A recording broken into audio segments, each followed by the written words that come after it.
Trinidad and Tobago marks 48 years as a republic this year. For nearly 5 decades, this country has charted its own course and been in charge of its own destiny. But how good a job have Trinbagonians done in charge of its own destiny? In a special big interview this week, we analyze nearly 50 years as a republic with historian and calypsonian Dr. Hollis, the Mighty Chalkdust, Liverpool.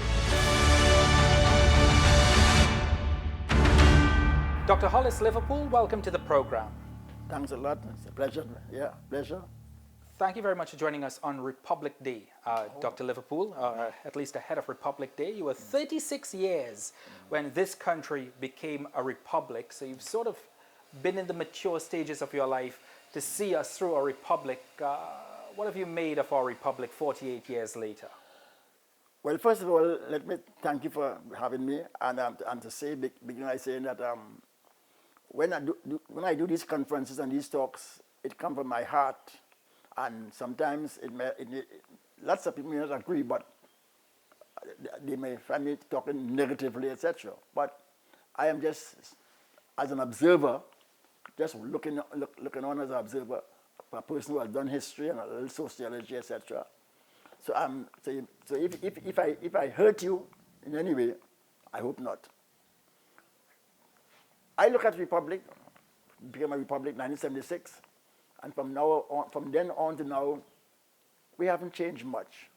But some things remain the same. Some good things remain the same.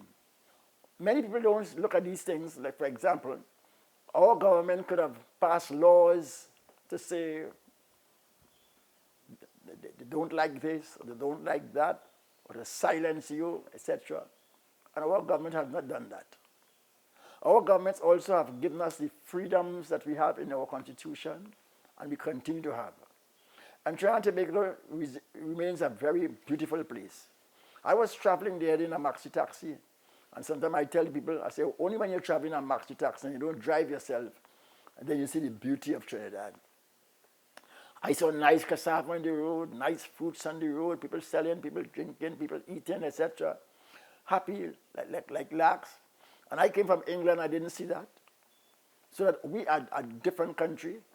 I was in France, and people are very glum. I met a guy in France who called me, and he said he met my wife, and he says he was so happy to meet my wife. Why? Because he said, the French people don't talk to you.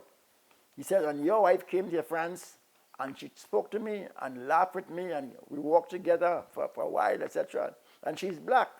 And the white people up in France, they don't talk to me. So Trinidadians have that lovely attitude, and our Republicans, we have not changed. What do you believe stopped us over the last 48 years from accomplishing everything that we should have accomplished as a republic? Well, when we, as a republic, laws have passed. A lot of laws have passed. Lots of good laws, some not so good. But why we haven't reached our destiny, as it were, is because that many attitudes of many people, lack of education on the part of many people who only go to school, and they go to school in primary school and secondary school. They haven't done university education. They haven't traveled. When you travel, you see the world, etc. And all these things. I was in London, and when I in London and I crossed the road, I looked back, I saw I stopped one car, and when I looked back, I saw 10 cars stopped. Why? Because they saw me walking, and they saw me walking not straight. A simple thing, they didn't know I got a stroke. So that attitude, if I cross the road in Trinidad, probably I get a different feeling. So we haven't reached the pinnacle of where we were supposed to reach, because many persons lack education, many persons have poor attitudes, many persons, they take religion to mean that they must live that way alone, respect other people's religions, etc. All these things. People's attitudes. You can't blame governments, you can't blame the republicanism, you have to blame the people, because many people, in other words, some learn fast and some don't learn at all. You're 80 years, Dr. Liverpool. Do you feel that something, in order to reach our destiny, as you like to say, Do you feel that's something that we can still achieve, given that we're now 48 years old as a republic? Of course. What would be required? We are moving along. One of the first things we should move is education. You know, whenever I hear people say they're blaming the national minister of national security, or they're blaming government, etc., I tell people, and government has done it right, one of the main things is education. That we are spending a big budget on education, but the education we are spending on our budget is to read and write, and to count and arithmetic and algebra. But education to change this mind and to walk a different road and to change your whole attitude to life. That kind of education is missing. And that is what is missing in education. In other words, it is the education of people that we should be spending money on, and education to change your attitude, to travel differently. You know, one man says, what is education? Education is to travel differently. And people who are not traveling differently, that is what we have to aim at. So it's values. Our governments have to put the emphasis not on addition and subtraction and history and geography, but on values. Our children lack values, and teachers lack values, and teachers have to emphasize values in children. That is the important thing. You talk about values, you talk about teachers and children. What about the homes in Trinidad and Tobago? Yeah. The family life in Trinidad and Tobago? Yes, etc. All these things. For example, family life. You know, what is family life? Or what has it become? What has it become? Crime has destroyed a lot of our family lives. Our parents, many parents are not parents. Many parents have destroyed their children's life because they want their children to think like them. Many parents set bad examples to children. All these things are going on. If you don't strengthen children's values in primary school, you're in trouble. You get young men who see life, who come out here seeing nothing, or understanding nothing, and they become criminals. Criminals don't start in Form 5. Criminals don't start in prison. Crime doesn't begin in prison. People breaking the rules and the laws of trying to, because that's the scourge of the country now. Deterioration all wrong. That didn't begin in prison. It begins in primary school. Unless you have children trained in proper values in a primary school, then you're looking for problems. Coming up next, as the move to replace colonial monuments across the country gains momentum, Dr. Liverpool weighs in. You have to understand Africa, you have to understand India, you have to understand Lebanon and all these things. But then you have to understand what we have created.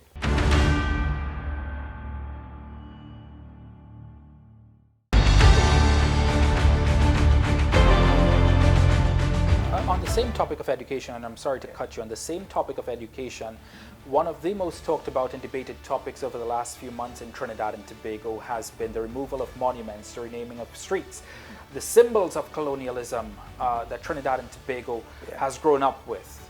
What are your thoughts on that? That's a good point. I once gave a talk to practice teachers, and I was telling teachers that after you teach children, why are you teaching children? What are you teaching children? You are teaching children so as to change their identity. In other words, you want children to be identified with Trinidad and Tobago. And lots of our teachers don't emphasize that. So children go to school again, they don't understand Spanish, they understand French, they understand all these things, they understand biology.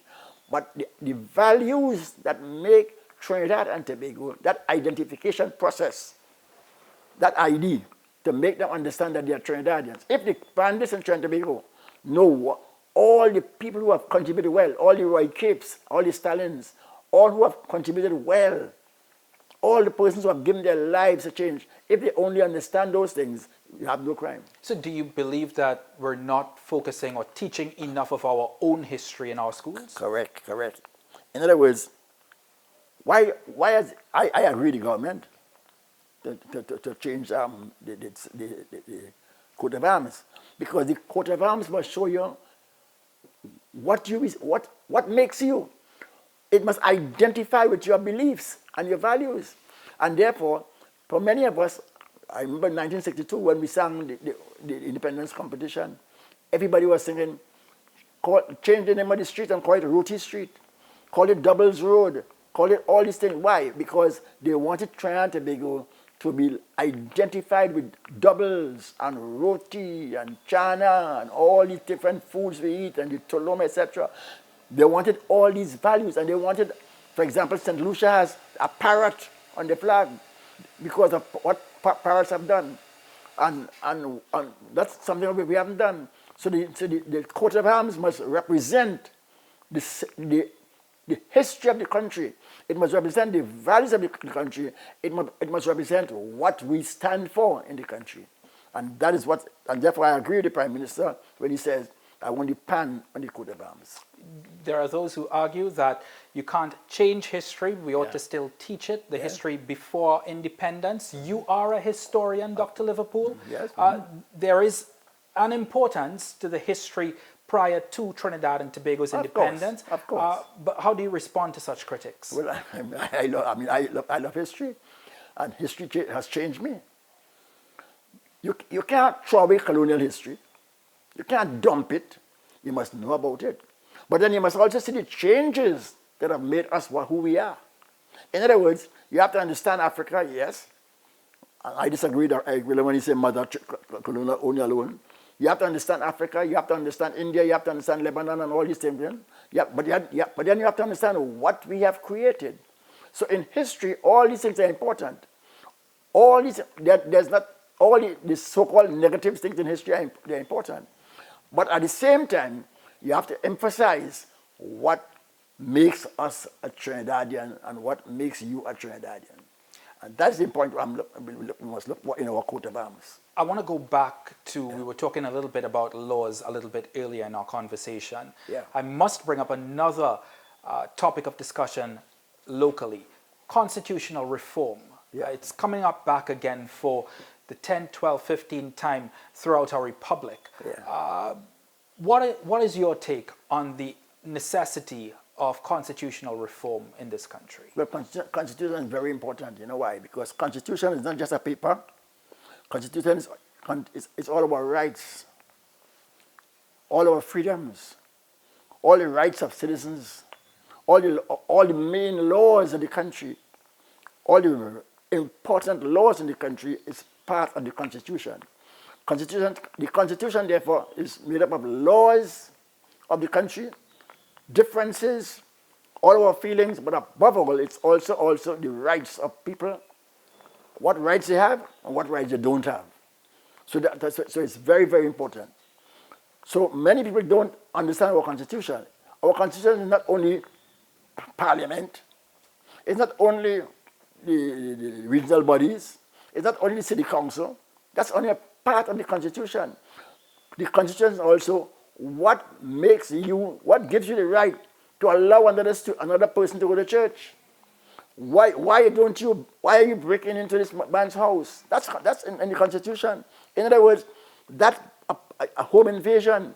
If you understand the Constitution, you can't break into another man's house because he has rights. You can't lick down a person on the road because that person has rights. You can't put a gun to another person's head because that person has rights. All these are freedoms in our Constitution. And when we talk about the judiciary is there to see that you don't break up people's rights and their rights remain.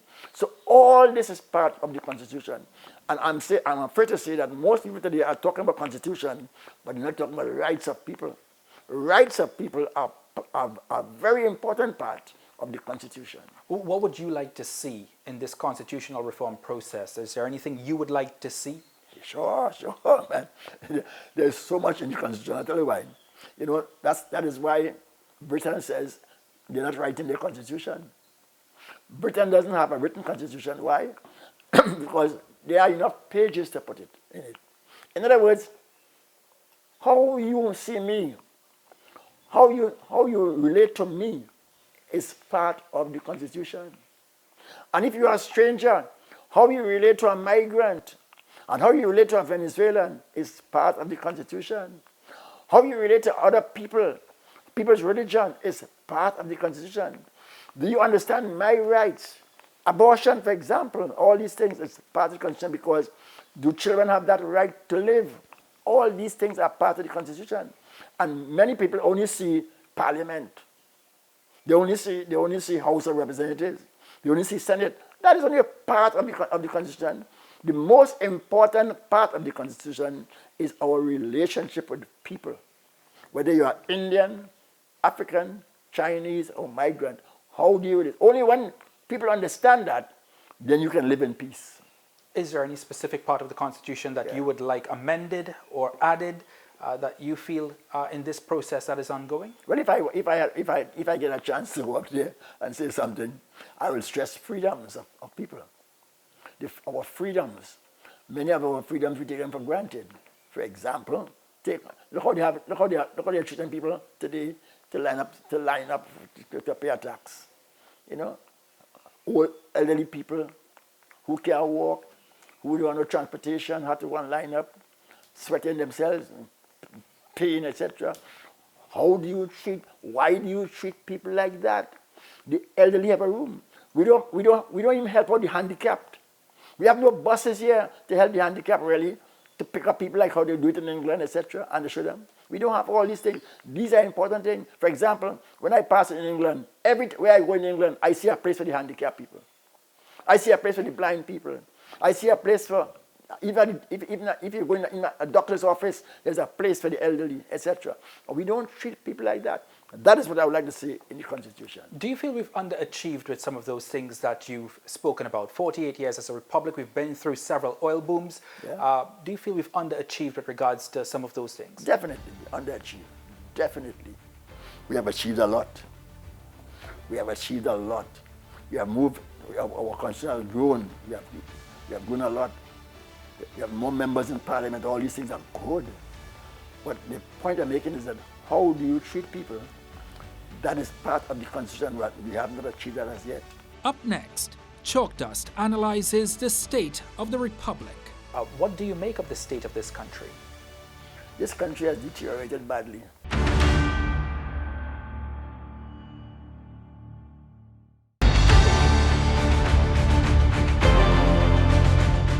Dr. Liverpool, on this very topic that we talk about constitutional reform, the need for it, some of the amendments that you would like to see, I know that you yourself believe that it is ultimately up to Trinidadians and Tobagonians every day of the year to ensure that we meet our destiny. Yeah. But politicians that you've sung about for so many decades, 6 decades, and still singing, have a level of responsibility for the demise of the society that you speak of. Why true? Because they don't know. What do they not know? They don't know. All they know is about who is the speaker and who is the prime minister and about a bill. But they don't understand me and they don't understand you. They've never gotten in touch with the people on the ground. They're not getting in touch with people and they don't understand their role. Politicians don't understand their role. When you're in politics, you are the English people have it right. You are the representative of a district and you have to liaise with that district. You bring to the House of Representatives the feelings of that district and those people and those values in coal mine, if you're from coal mine. And if you're from Roussillak, you have to bring to the parliament the values of the people of Roussillak. And this is what we are doing. They're fighting in parliament and arguing about all different things that are not representative of people. And you have to look at how people live. That is what you have to bring. For example, economics. Economics is not just economics in book, is how the people live. Are they getting enough food and enough money, etc., to live a proper life? That is what politicians have to do. So, and people in England and other parts of Europe, they understand that. So they can change parliament. And parliament is changed by how the politicians who have sense change it. And they change it from conservative to Labour to all sorts of things. Why? Because they're representing people. Dr. Liverpool, you were 22 years when we became independent, 36 years when we became a republic. Have you been disappointed that a third party has not been able to infiltrate our politics in Trinidad and Tobago, and it's virtually remained a two-party system. Well, I'm not disappointed because I ain't see a third party. I ain't see no good third party that could represent Trinidad. Why do you feel that a third party has always failed? Because I ain't see any leader. I ain't see the leaders of all the other minor parties. I ain't see them. In other words, I ain't see that height, that level of thinking from the people who held parties. The whole parties for power. But many of them can't teach me anything. Why? Because the things they're talking about and arguing about are little things, you know. And I ain't seen nobody to move me yet. I haven't seen any person of the smaller parties, the minor parties, to say, hear what this man said. Listen to what this man said. And to move me. So after they moved the two main parties, I ain't see anybody yet. I see the rest of them, they are holding part, they are politicians, and they have their parties, but their parties doesn't move me. And why they haven't moved me? Because I ain't see them educated enough to lead me and to change Trinidad. I ain't see them. We are headed to an election year. Yeah. It's a very critical moment in Trinidad and Tobago history. There have been 446 plus murders in the year so far. While we're talking right now, there are 446. From the Trinidad and Tobago you grew up in to the one you are living in right now at 80 years old, what do you make of the state of this country? This country has deteriorated badly. This country has deteriorated badly. And the deterioration of the country is not just in terms of money or in politics and parliament, it's all around.